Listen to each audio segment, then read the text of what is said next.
I'm Asad Ahmed. This is BBC London. This is what's on the programme tonight. A nursery worker from Hounslow is jailed for abusing children at 2 nurseries. The judge called Roxana Lecker sadistic. Families are left traumatised. We saw obvious pinch marks on her earlobe and bruising beneath the thigh, places that you wouldn't expect children to have bruises. Police say CCTV footage of Lecker's offences against defenceless children was disturbing. Also on the programme, tributes are paid to former Arsenal youth player Billy Vigar, who's died after a match in Finchley last weekend. We're at the prize-winning pub in South East London to find out why it's such a hit with families. And as World Cup final fever sweeps the capital, I'll be meeting the England international, who's now coaching one of the country's newest women's teams.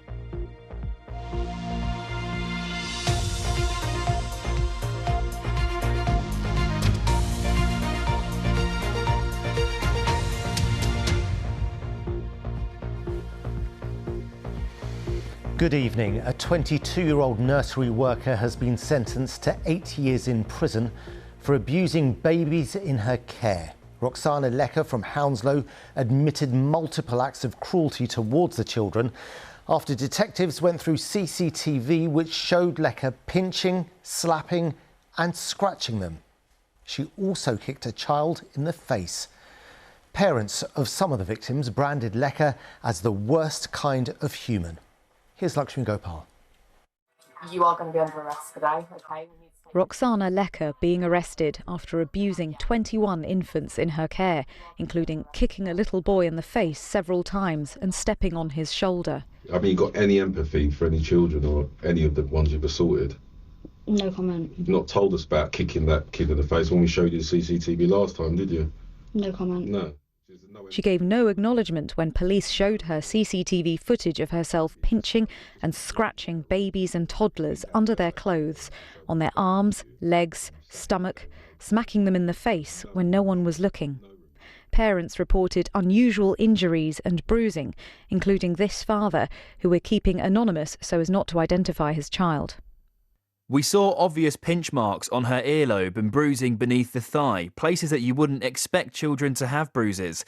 And the police showed us the CCTV footage with more. She was pinched in the face, she was pinched on the tummy, she was pinched on the back. How did you feel when you found out what had happened? Disgusted. It was heartbreaking, not just about my daughter, but all the other children. I still think about it and, you know, in my head, I still see some of those images. It's horrible. In court, giving a statement, one tearful mother faced Lecker directly and said these were babies. They couldn't speak, they couldn't defend themselves, they couldn't tell us, their parents, what happened. They were totally helpless. Roxana preyed upon them. Hearing this, she sat motionless and seemed emotionless. Lecker abused children between October 2023 and June 2024. Most counts relate to Riverside Nursery in Twickenham.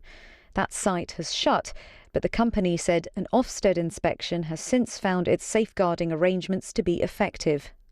One count relates to Little Munchkin's Nursery in Hounslow, which said Lecker was employed through an external agency and their thoughts remain with the children and families affected.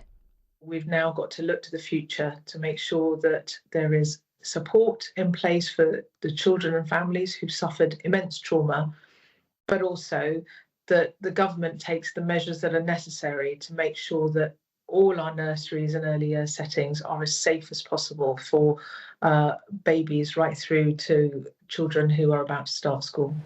Today, the judge said Roxana Lecker's violence was gratuitous and sadistic and sentenced her to 8 years in prison. She'll never be allowed to work with children again. Lakshmi Gopal, BBC London. We'll now look at some other stories making the headlines today. A body has been found during the search for a missing holidaymaker from Ilford who was swept out to sea in Bali. 23-year-old Harrison Kuntunas was swimming with friends on the island's Legian beach on Wednesday when a strong current is believed to have pulled him beneath the waves. The Metropolitan Police say there's a growing number of cases where vapes are being spiked. Children as young as 14 are being admitted to hospital, and so officers have been using new kits in schools to test for cannabis or spice over concerns that young people are being drugged. And there are more stories, of course, and the latest updates on your local BBC News website, also on the BBC News app. Now, on this programme yesterday, we heard from a woman who was racially abused on the Elizabeth line. The video of the abuse has been viewed millions of times. Sadly, though, she's not alone. Over the summer, we've learned that hate crime has spiked, which is why there are calls for children as young as 5 to be educated about people's differences. Our political reporter, Susana Mendonça, has more. Raise your hand if you feel fully confident about your critical thinking skills. They're learning how to disagree agreeably. This project, funded by the Mayor of London, is teaching teenagers to challenge racism and intolerance in their communities. It doesn't come from a place of understanding most of the times. It comes from a place of misinformation and disinformation, and it leads to a lot of unjustified hatred and unjustified anger. Through discussion, I think it's allowed us to understand better. But we should be starting this kind of education with children as young as 5, according to the man running this scheme. We know that the earlier they have those critical thinking skills, the more they can protect themselves from being exploited by some of the extremist narrative we're seeing out there, and all of that leads to a reduction in hate crime. Hate crime is any incident that's motivated by prejudice or hostility against a person because of their race, religion, sexual orientation or disability. There were more than 21,000 hate crimes recorded in London in the year to the end of August. That's actually a fall of around 17% on the previous year. But if you look at the months of June, July and August, there was an above average spike in incidents with more than 2,000 hate crimes recorded in each of those 3 months. In Golders Green, which has a large Jewish community, there's been a recent spate of attacks on synagogues and schools.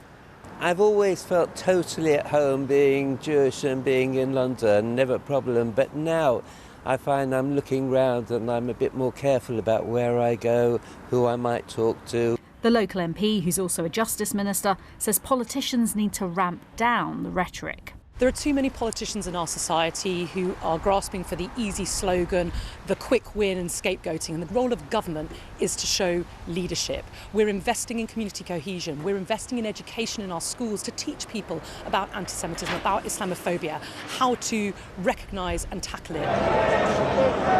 Recent protests have pushed questions about social cohesion up the agenda, as have comments from Reform UK about migrant workers and President Trump's false claims this week about London and its mayor. On the Haringey ladder, diverse groups live side by side in an area that's home to a large Turkish and Kurdish community. The council leader is worried about anti-Muslim sentiment. I'm the child of immigrants. My parents are Turkish, they're Muslim. They came to this country in the 1950s and 60s, and the impact on people like them and people in this area is absolutely enormous. People are scared. They're scared to go out on the streets. They're scared for their children, and they're scared for what this means for the future, for what it means for our wonderful, diverse, cohesive city. Local people here have mixed views. It heightens fears for people that are born and bred in England, but also on the flip side, people that have come and are willing to work, they're essentially discriminated against because of the way they look. This London Assembly member says the real problem isn't being properly addressed. I think the government should not be clamping down on free speech, because free speech is what makes our democracy. But what they could be doing is educating people about to not believe the first thing that they read on social media. That's already happening here. And the government said it's reviewing the school curriculum to look at how to arm children against disinformation on social media. Susana Mendonça, BBC London. The Football Association has this evening said it will conduct an immediate review into the safety of perimeter walls around football pitches after the death of former Arsenal youth player Billy Vigar. The 21-year-old died yesterday after sustaining a significant brain injury during a match in Finchley at the weekend. It's thought he collided with a concrete wall. Juliet Parkin has this report.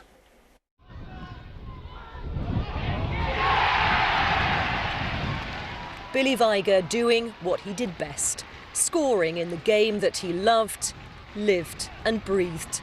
Jubilant scenes as Billy netted the first goal for Eastbourne Borough under the club's new ownership in 2023. A new dawn, a new signing. But today the flag at half-mast at Priory Lane. Players and staff in disbelief. Lovely young man. Everyone here is absolutely devastated. I think, in fact, I know you'd never find anyone that would have a bad word to say about Billy, his attitude, his temperament. He was a gentleman. And I think every single person he's ever met is going to be devastated by this news. Thoughts echoed by football communities across Sussex. After his season at Eastbourne, Billy joined Hastings United, where he was described as talented and hugely popular within the squad. We've made contact with all the boys to make sure that they're in the right space mentally with the news, because obviously Billy was here last season and made such a big impact in a really short amount of time. So we've had to contact all the lads today to make sure their welfare is important for us moving forward. Moving west, Billy signed for Chichester City this season. Flowers and tributes were laid at the club today, and fans came to pay their respects.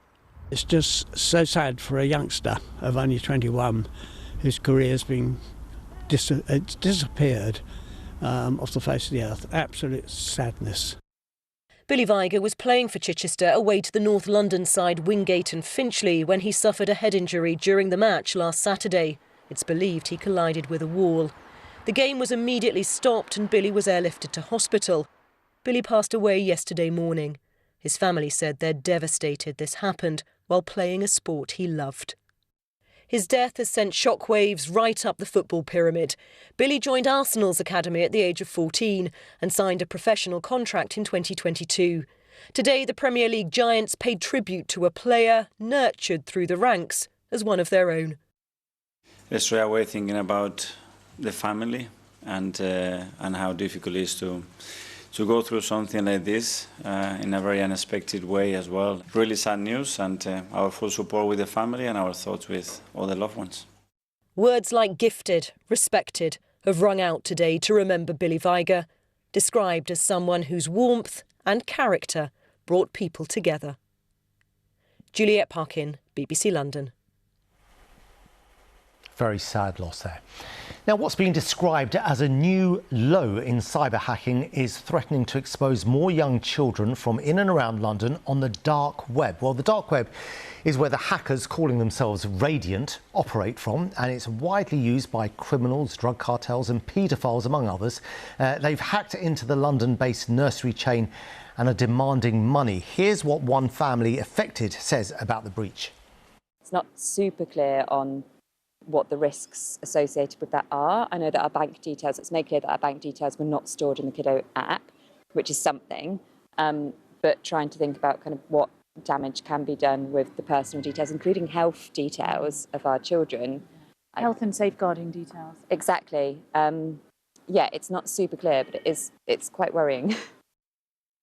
OK, with me now is cybersecurity expert Jake Moore. Thank you for joining us this evening. As terrible as this hack is, it's not on the grand scale we've seen happen at the NHS, at Transport for London. Does this mean smaller businesses are perhaps now becoming more at risk? Well, I think smaller businesses are always going to be a hot target for criminals because they know they might be, say, softer targets. Yeah. They might not have the big IT support or the money to put into the security behind those businesses. But at the other end of that, we've got the M&S attack, the Jaguar Land Rover attack, where equally they've got the same sort of problems because they don't know how to look after that data. But if criminals know they can, say, leverage money from a ransom, they'll target any business they can. And we understand some of this data is now appearing online. What risk does that pose realistically? So we do have to give some data to companies to make them work. And with a nursery, of course, we have to give some sensitive information. But once it gets stolen and put onto the dark web and shared amongst other criminals, we have to think about other things such as identity theft now, but also in the future. So it means we have to be, say, more vigilant than ever. We have to be aware of extra phishing emails that are going to happen. Unfortunately, this is just a sign of the times now. now. But hopefully people can be more aware of this each time this happens, to be just more secure and vigilant. Like you say, we do have to give our information to companies and businesses all the time. How do we make ourselves more careful? Because we're just trusting the company when we do that. Yeah, and that's actually one of the problems here. We don't always know how that data is stored, if it's encrypted, if it's really secure within their means. But sometimes we're going to have to give some personal information. But what I would suggest is limit that information. Really make sure we keep back some information if we don't have to give it to them. Just, for example, using a separate email address, say for when shopping online, we don't always have to give our main email address. Maybe make up a separate one and make sure the passwords that are used in these websites are always going to be unique as well. Yeah, that's a good idea about a separate email address. Now, the hackers in this particular case are demanding money, of course. But if the nursery or other business that's hacked pays up, I'm assuming that makes them even more vulnerable to future blackmailing attempts from the same people. Is that right, or is that a bit naive? Well, ransomware, which is what we're seeing here when the data gets locked but also stolen as well, is a strange business model, if you put it that way, for cyber criminals. They want it to create this model where they know that if they get paid, they will give them the key to unlock their data and try to stop giving it out on the dark web and so on. But unfortunately, that's the problem here. We've got money being ransomed here. People don't want to pay it, sometimes can't afford to pay it. But this is, again, a sign of the times. And unfortunately, it's not going to be the last time we see this. No, cybersecurity expert Jake Moore, thank you very much for your time, for explaining those issues to us, and also for the tip about having a separate email address. It's very good. Thank you very much for that. Well, the time now is 6:48. Still to come on BBC London this evening. This year is just all about getting girls involved, empower women. We catch up with the rugby players inspired by England's Red Roses ahead of tomorrow's Women's Rugby World Cup final.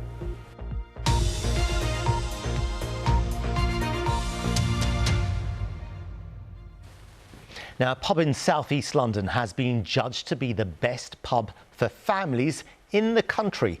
The Perry Hill in Sydenham won the category in the Great British Pub Awards. Unsurprisingly, they're thrilled with the accolade. And we didn't have to try very hard to convince Wendy Hurrell to go down there this evening. So let's hear from her now. Wendy. Assad, I think this is the earliest I've been at a pub doing this job, but yes, this is now an award-winning pub. We're in Sydenham, Forest Hill, Catford sort of area. This is the apex, the Perry Hill, and it is now the best pub in the country for families. So let's talk to some of those families. Kate, you're surrounded by family. You know this place well. Very well. I've drunk in here for over 30 years, and this pub is absolutely amazing. So family-fied, they have parties all through the year. Oh, amazing. And Marie, if I may lean over, what do you love about this place? It's just a good place to come with your children, your friends. It doesn't matter what kind of day out you're having, your children are always welcome. The staff are brilliant. It's good. Yeah, we love it. Ben, this feels like a very community-orientated place, would you say? 100%. It's become a hub. It's not just a pub. It's become like a hub for the local community. It's really, really proud of them for the award and the work they put into it. Brilliant. Well, let's talk to the owners. Thanks, guys. Let's talk to the owners. They're over here. Una and Phil, now, how are you feeling after winning this? Still in shock a bit, I think, but we're so delighted. The team here works so hard. It's amazing, and it shows. It's really lovely to be able to give them this. So. Successful place. What's the secret to it? There's no shortcuts, unfortunately, for this business. It's pretty hard work at the moment. You know, if you go, don't give it 100%, you're not gonna succeed. Really, it's a really tough time for pubs at the moment. We're just really happy we get to celebrate something good, because there's a lot of doom and gloom around about pubs at the moment. So it's really nice to have these awards to show not just us, but so many people are doing some really good stuff in the industry, rewarded for their hard work. What makes it great for families? A few things, you know, there's a lot of places that do kids menus and the colouring and the play area. What we think we do is we recognise that families aren't just about having the people with kids, they're about older families. So we like to give areas for all different types of people. So, you know, if you're with your nan or your mum, you can sit in an area without toddlers running around. So we make sure that we make it easy for people to enjoy themselves without feeling pressured or unhappy. Brilliant. Well, congratulations to you both. They're bucking the trend here, I have to say, because we have heard so many pubs closing. ONS figures, though, show that there are 11 boroughs that have more pubs this year than last year. So there are hints of hope. But these guys, well, they're going into the weekend as award winners, Asad, and they are thrilled about it. It's buzzing here. Yeah, congratulations to them, and Wendy, don't stay out too late tonight. Now, go back a little over 20 years and there wasn't such a thing as an influencer. But then again, there wasn't such a thing as social media either. Now, though, there are both. And big brands battle for the approval of influencers and pay big money for it too. Influencing is also seen as a career in itself. And it's why YouTube wants the government to formally recognise it as a job. Here's Alice Bandukravi. Do you believe in aliens? All the info isn't in on that, is it? Do you believe in life after love? Yeah, but it's rough. Amelia de Moldenberg with her unique brand of quirky celebrity interviews created for social media where she has a huge following. She's one of the big names whose show Chicken Shop Dates has been going now for 10 years. Getting the very best out of Karen. But there are many, many other so-called influencers with their own niche content making a living from this work. But they're not counted in official government statistics. And officially being a content creator isn't actually a recognised job, which can have drawbacks. If you're a content creator and you go and get a mortgage, you know, it should be easy for you to go and get a mortgage, you know. It's a legitimate career, and I feel like taking people who work in digital media seriously is something I'm really passionate about. Because, you know, we're storytellers, you know, like everyone else, like directors, like script writers, like we have been doing everything ourselves. And it's not just bad for content creators themselves to be unacknowledged, it's potentially bad for policymakers if they can't quantify how many freelancers there are in this growing sector. If we don't know how many there are, it's going to be difficult to create tailored policy making for them, and they may fall through the gaps. And it's not just the content creators that we don't quantify, it's all the jobs that they create for the other freelancers around them, the designers, the editors, the videographers, the podcasters, all those parallel businesses. At the moment, we just don't know the impact that all that is having on the wider economy. I've spent hours. The government says it's backing creators with action to support finance, skills and innovation over the next decade. But content creators say they want better representation on government creative bodies and better financial support much faster. Alice Bandukravi, BBC London. Now, if there's one thing we've learned this summer, it's that in sport, if you really want it to come home, rely on women to do it. England women's football team, of course, won the Euros again. And in rugby, the World Cup is on the brink of coming home thanks to the Red Roses in the final tomorrow against Canada. Chris Legg has been to visit a team that will definitely be screaming them on. Been bounced back. The try with which Ellie Kildunn effectively sealed England's place in tomorrow's World Cup final. Oh my goodness! The rise of the Red Roses in recent years continues to lead to tangible change. Beaconsfield Rugby Club formed its first women's team in 2024. There's no shortage of players looking to join. Considering we only started like 18 months ago, we've got loads and loads of girls. We've got people who've played for a long time. We've got people that have come back to the sport. We've got absolute complete fresh newbies. It's absolutely amazing. I mean, I just love seeing them all together and training. It's a grassroots club, but they've big ambitions. And to that end, they've just recruited 2 England internationals as joint head coaches. Poppy Cleal, who has 65 caps for the Red Roses, and fellow 2021 World Cup runner-up Connie Powell, who's leading the session tonight. And it's Connie Powell. Powell has won 19 caps for England and is determined to help grow the grassroots game. This year is just all about getting girls involved, empower women, not only at this club but in local communities. We just really want to grow the game, and then hopefully looking forward we can start talking about how we can move up some leagues.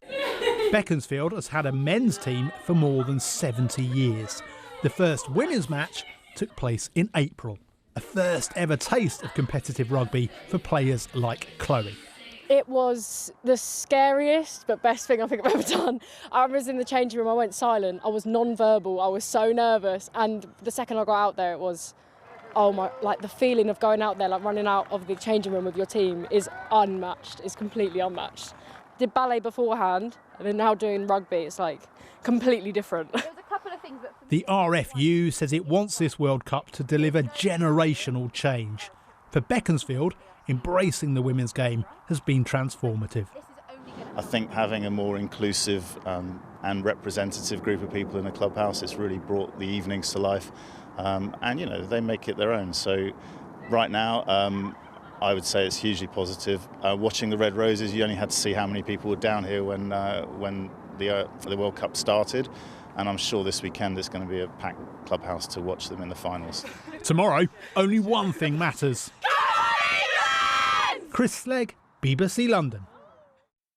Yeah, good luck to England, and you can watch the final on BBC One. Coverage starts at 3 o'clock tomorrow. Don't miss it. But let's find out what the weather's going to be like for it, Jen. Is it looking all right? I think it is. I think it's looking like a really good day for it. Let's have a look at it, actually. We've got a chart which we can show you. The weather is going to be fairly benign tomorrow, so we are expecting a lot of cloud. There will be some sunny spells coming through, temperatures around 17, 18 degrees. So if you're lucky enough to be going, you will have a great afternoon, I'm sure. Now, we have had a lot of cloud around today. This was the view of the Thames from Blackfriars Bridge. Pretty cloudy, pretty dull. Even further upstream, we had some glimmers of sunshine, but not a lot altogether. And I think over the weekend, there will be more of the same. So it's going to be fairly cloudy with some sunny spells, and there is a little bit of rain in the forecast. Let's have a look at this evening and overnight then. We have a few showers here and there, but essentially the cloud is going to be breaking up and we will have some clear skies. At this time of year, that means it is going to be a bit chilly. The temperatures will be getting down to maybe 5 or 6 degrees. In central London, maybe more like 8 degrees Celsius. That means first thing tomorrow morning, if you're out and about early, it may be a little bit chilly, a bit fresh, but plenty of sunshine during the morning on Saturday. Into the afternoon, you can see this cloud just starting to get going, 1 or 2 showers as well, but it's not going to be a washout. If you catch a shower, you will be quite unlucky. And the temperatures tomorrow afternoon still up to around 18 degrees Celsius, so feeling pretty mild. Then as we go through Saturday night and on towards Sunday, you can see this cold front which is just moving through. It's going to bring some outbreaks of rain for a time on Sunday morning, but nothing particularly heavy. As we head through Sunday morning, that rain will clear, and then into the afternoon, some sunny spells once again. The winds will be light on Sunday, temperatures again up to 18 degrees Celsius. What about the start of next week then? We're under this ridge of high pressure for a time, so it does mean that the weather is going to be staying fairly settled. As we head into Monday, Tuesday, plenty of sunshine, and those temperatures could be getting up to around 20 degrees Celsius. Asad. Yeah, that's not bad at all, Jennifer. Thank you, and welcome to the BBC London family as well. Well, that's it for now. I'm back at 10:30 with our late news tonight on BBC One and the iPlayer. On behalf of the BBC London early evening news team, though, have a very good evening. Bye-bye.